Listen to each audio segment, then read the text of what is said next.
All right, welcome back. This is K24 this morning, and my name is Shiko Kaitani. We sure hope that you are enjoying the discussion. So far, so good. We're talking about the importance of national cohesion. Still with me in studio is Sheikh Hassan Kinyua, who's seated right next to me at the center, the youngest commissioner to be appointed to the National Cohesion and Integration Commission.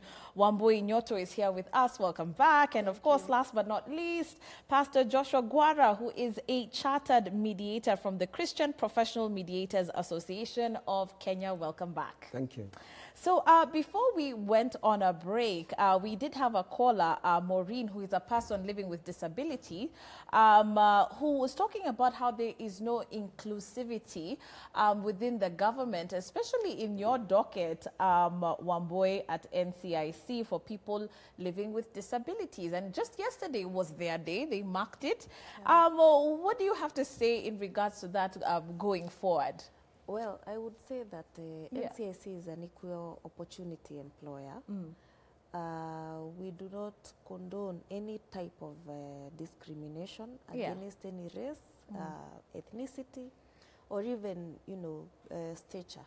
Yeah. So even if there is a person with disability, we will consider them into our institution. Right. So about the event, I'm not sure about it because I just joined. Yeah. And I don't know whether we had been invited or there was some representative who needed to be. Yeah. But that I will confirm. Okay. But what I can assure them is that next time we will be there. You will be on the ground. Yes, because we know that people living with disability require support. Absolutely. And they need to be supported, especially for them to live cohesively, and to be integrated with the rest of the society. Because it doesn't mean that they're disabled, it is just that they are differently abled. So next time we promise you that we shall be there. Okay. Yeah. All right, WAHOME is on the line. Good morning, WAHOME. Good morning. Yes, Karibu Sana. Hello. Yes, go ahead. Now, I really wanted to contribute on the national cohesion. Yes. And I'm the kind of person who got affected in the 2007 post-election. Oh, apologies. It seems like we've lost WAHOME. Apologies for that. Please call us back. WAHOME would be glad to hear from you. He was actually about to share his story with us, and it's quite relevant to what we are talking about. But let's get back to actually what we were discussing. And you were talking about the role of faith leaders in promoting cohesion. Your take on this, Sheikh Kinyua, where we are just seeing a clash between the church and politics, even the two merging together. How is the church supposed to be a place, or a faith-based institution supposed to be the place I go to teach me about cohesion, yet I go there and I still find the same leaders who are all about politics coming to the very same place where I'm supposed to be receiving, guidance? Yes. Yeah. The Holy Quran is very clear about what a mosque or a church should be. It tells us that وَأَنَّ الْمَسَاجِدَ لِلَّهِ فَلَا تَدْعُ مَعَ اللَّهِ أَحَدًا, that places of worship belong to God. And do not worship anyone with God in those places. Unfortunately, our Christians, brothers and sisters, have allowed the politicians to use their pulpits to instigate and abuse and insult others in the pulpit. So the congregants are confused. Is this a house of God? Right. But I'm so happy with some leaders whom we met at Fungamano Joint Forum of Religious Organizations, and we decided that we will not allow any politician to speak in the church. Unfortunately, there are some faith leaders who are so greedy of getting money from the congregants, from the politicians, and from whichever source they get the money. So if a politician comes with 5 million, they'll be allowed to do whatever they want in that church, even if they want to beat anyone in the church. So that is a challenge we are having in this society. And I'll be happy to see my sister here. Right. Start going to churches also. Start prosecuting even the church leaders and even the imams. Because you remember some of the imams who are misusing our mosques. Right. We are the ones who stood up with the government and told the government, deal with this person. Otherwise, he's spoiling the name of our institution. Okay. Coming to the houses of God also, you see some pastors saying that if you either follow my church and my teachings or you leave my church. Pastor, please go and rectify that. No church should belong to anyone. Let the church remain the house of God. Right. So there should be no any pastor or reverend or any church leader who should say, this is my church. The church belongs to God. And if possible, those faithfuls should take it from the pastor so that it belongs to the house of God. Okay. Yes. Okay. Because the word will remain, but the speaker comes and goes. That's true. Okay. Joseph from Kiambu is on the line. Good morning, Joseph. Hello. Yes, karibu sana. Asante sana for the wonderful program that we are having about cohesion. Thank you. Thank you. Let me start by saying that Kenyans have no problem of cohesion. Especially in Kiambu, I've seen all manner of people from all parts of Kenya, especially in the last election. Yeah. There are people, MCAs who are from different tribes for MCA. And they used to campaign very freely, and there were no issues and what have you. Yeah. The problem is our leaders. A good example, the BBI. Yeah. The launch of it. We are being told it is about cohesion. Yeah. But did you see how our deputy president was treated? The leaders, the two leaders who are claiming that they are for cohesion, the message they are giving is not. You see, one thing is that until the messenger becomes the message that you are giving to the people, Yeah. it will be just a fake. It is a farce. We saw how, you see, the deputy is the deputy of Kenya. Until those three leaders show us there's cohesion among them, until the two include these other one, we won't get the message. We will not agree. That is what they want. Okay. This BBI is just but a succession management campaign. Wow, thank you so much for that, Joseph. He's, feeling very strongly about the BBI, and he's brought up some very interesting points that we'll chambua after we talk to Anthony from Ruiru. Or is it Ruai, from what I understand? Ruai. Okay. Anthony, good morning. Good morning. Yes, karibu sana to the show. Okay, asante sana. I would like to contribute to the discussion. Yes. And I would want to talk about the bad leadership and the corruption that we are seeing in our country. Yeah. And I just want to say that, it starts with us as citizens. Yeah. We are the ones who are allowing our leaders to play with us anyhowly and do with us whatever they want to do with us. If we want a change, I think the change should start from us. If we view that a leader is a bad leader, we can always do amends. Yeah. Let us do what is right in the next general election. Let us do what is right. Let us stop being used as puppets by our leaders. That when we are nearing the election, that is when they see us as important and they come running to us. I think that we should change the way we view our politics, the way we do our politics. Yeah. I think we as citizens should rethink our strategies. We should choose the right leader. Yeah. Because of their leadership qualities and not because of the little mandate that they are giving to us. Okay. Thank you so much for that, Anthony. Asante sana. Let's hear from Shunza because Bungoma is watching this morning. Good morning, Shunza. Good morning. How are you? I'm fine, thank you. Asante sana for calling in. Yeah. Yes, go ahead. Shunza, you can go ahead. We can hear you. Yes, please. Kwanza kabisa. Ndio, nasema hivi. Yeah. Shunza, unatusikia? Okay. Seems like Shunza has a problem with his line, but Shunza, please feel free to call us back. We'd love to hear from you. Okay, lots of points that have been brought up. First of all, are you going to respond to what Sheikh actually said, Wamboi? Is NCIC going to start heading to the pulpit and, of course, heading to the mosque to now start dealing with these politicians who are using the pulpit as a platform to start spreading what you've been talking about, some of the hate speech that we're seeing? I think what we can do is to take the classes of cohesion to every possible place. Yeah. In schools, in churches, in the mosques, and every other place, in chiefs, barazas, every other place, because everyone needs these lessons on cohesion and how to live together, you know, despite our diversity as Kenyans.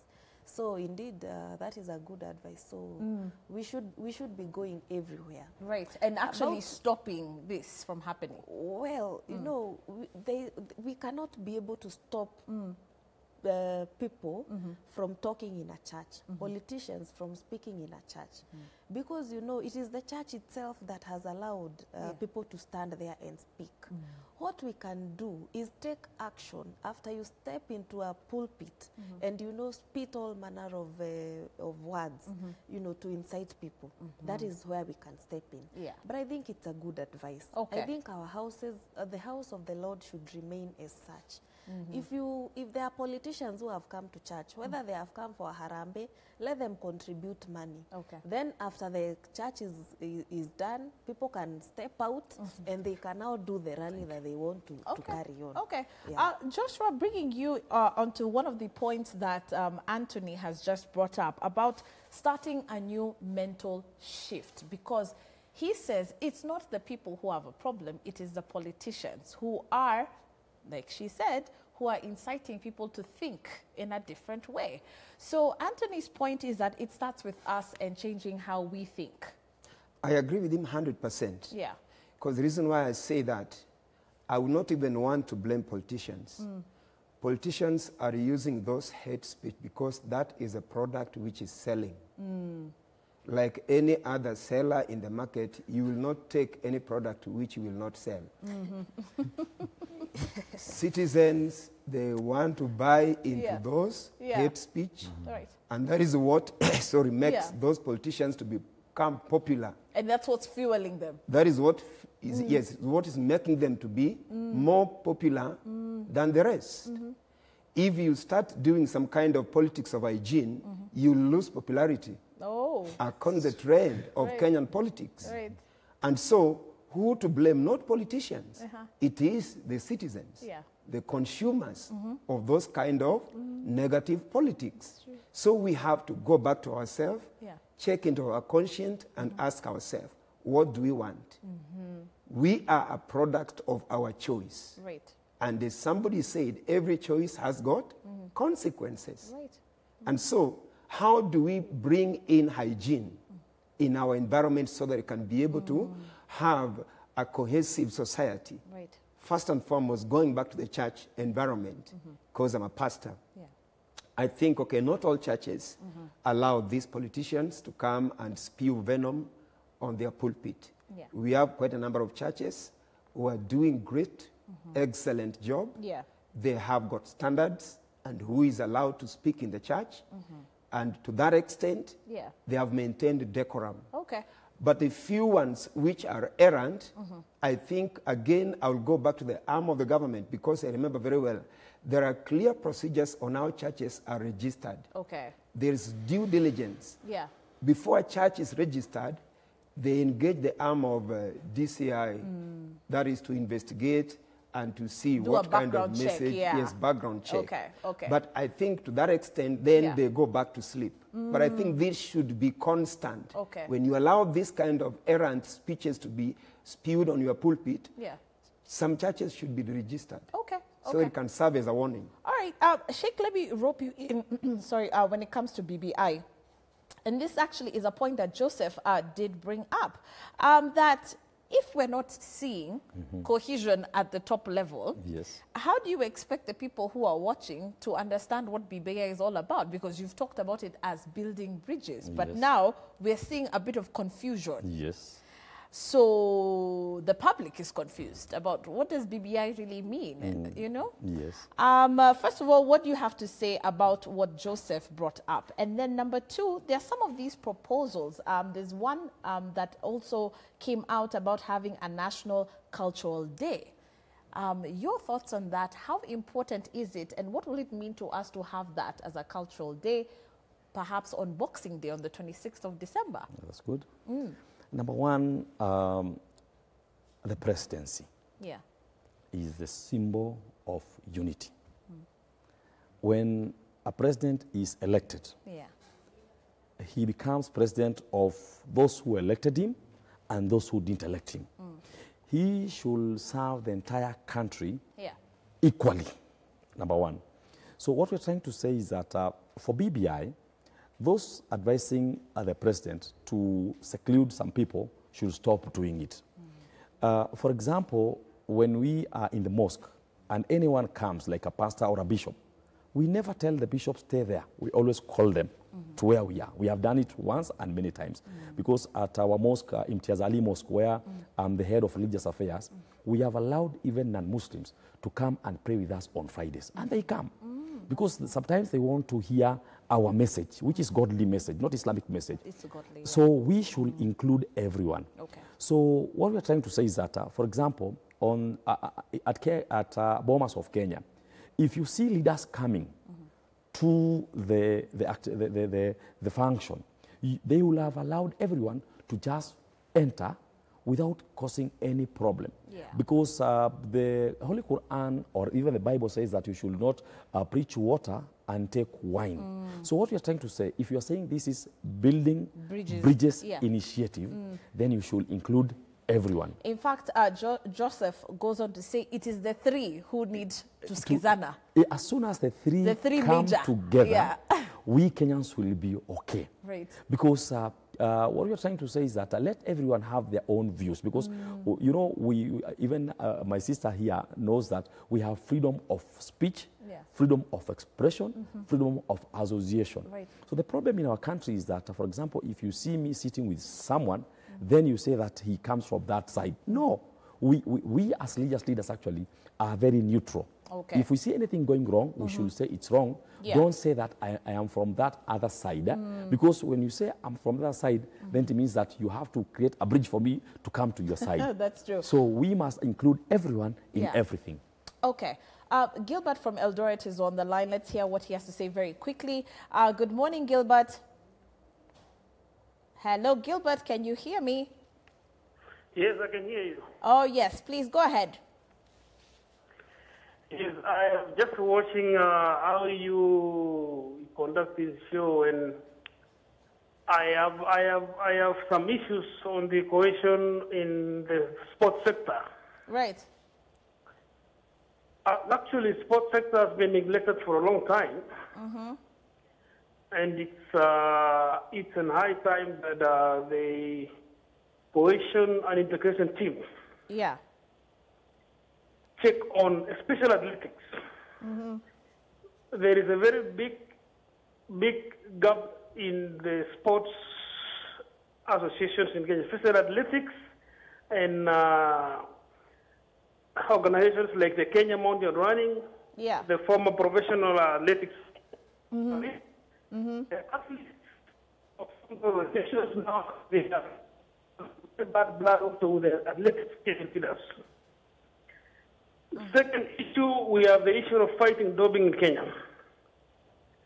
We will never win these issues of doping unless all of us who are in the sports sector make it everyone's fight. But when it is personalized at the top, and then we cannot win for those athletes who are on the ground. Also, another thing, we have the issue of corruption in sport. Athletics has been something that you just form an association, get millions, run away with it, and nothing happens. Okay. Thank you, Gilbert, for that. We appreciate your opinion as well. WAHOME is back from Kisumu. WAHOME, Good morning. Good morning. Sorry about that earlier on. Don't worry, don't worry. Okay, now, I really loved the topic today. And Thank you. I really wanted to tell the country that I'm one of the people who really got affected by the post-election violence in 2007, 2008. And it's so unfortunate to see leaders going across the country, polarizing the country, preaching ethnic violence, when we have commissions like National Cohesion. My check is that I don't think we have given this commission enough tip, because currently, as we speak, the leaders in this country are dividing the people. And just like the Sheikh has said there, that we are even disrespecting God, that to an extent we are using the church and the pulpit to divide the people further. If the three leaders are not speaking from the same page, there is no way this country is going to unite. Because we cannot beat around the bush. We are, our leaders mobilize us on ethnic question, and we listen to them as our leaders. People in the Rift Valley will listen to the deputy president. People in the central province will listen to the president. And if the two do not speak from the same page, believe me, the country is going to be disunited. It's unfortunate, and this is my last word. It's unfortunate that people on social media can even celebrate the kind of utterance one Moses Kuria can utter on a woman like Wamoshomba, the KIAMBU women rape, and we celebrate it on social media. Please. Thank you. We should really tone down on this. Thank you. Okay, asante sana Wahome. Wamboi, let me rope you in, at this point. Number one, how do you go about actually monitoring, for example, platforms like social media to regulate some of the things that we're seeing, which are now fueling a lot of the hate speech that we're seeing, perhaps that could even result in violence?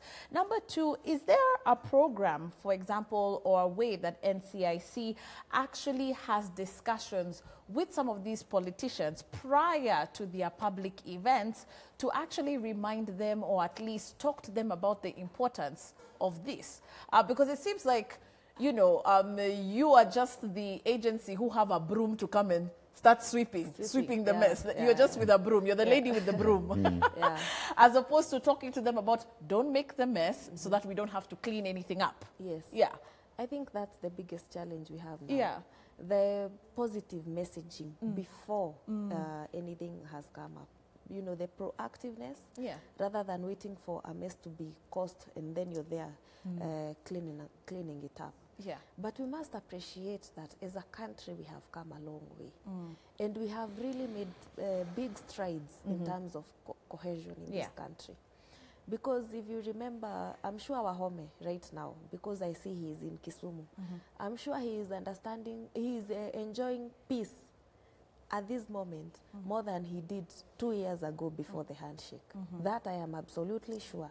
And if he can call in again and confirm that, I would appreciate.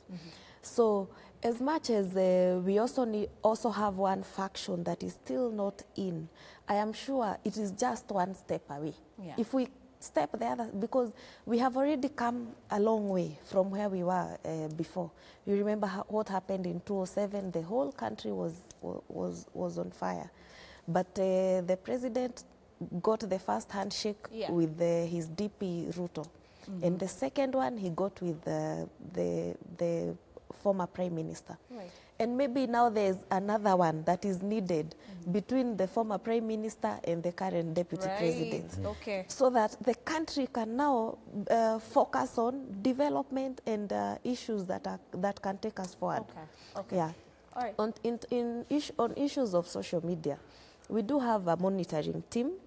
And we do have people who are on our watch list because there are people who are on the spot, of spitting venom everywhere, if I may use that term. So we are very vigilant on social media. Yeah, okay. Yes. So you are watching. We are watching people's accounts. And we actually have some cases in court. Okay. But we have a big problem with, the law of evidence in Kenya. Because you find that something like video evidence is not admissible in a court of law. Even these things of social media, before you prove that indeed it is this person, it takes a lot of time and everything. So we are also hoping to change the law and to also, so that we can also loop in these issues that, you see, when a politician speaks hate speech in a certain area, and the issue is brought to court, first of all, if you have the video, it is not admissible. Okay. So you have to have someone who is on the ground to come and, you know, a lot of tedious issues that that do not help.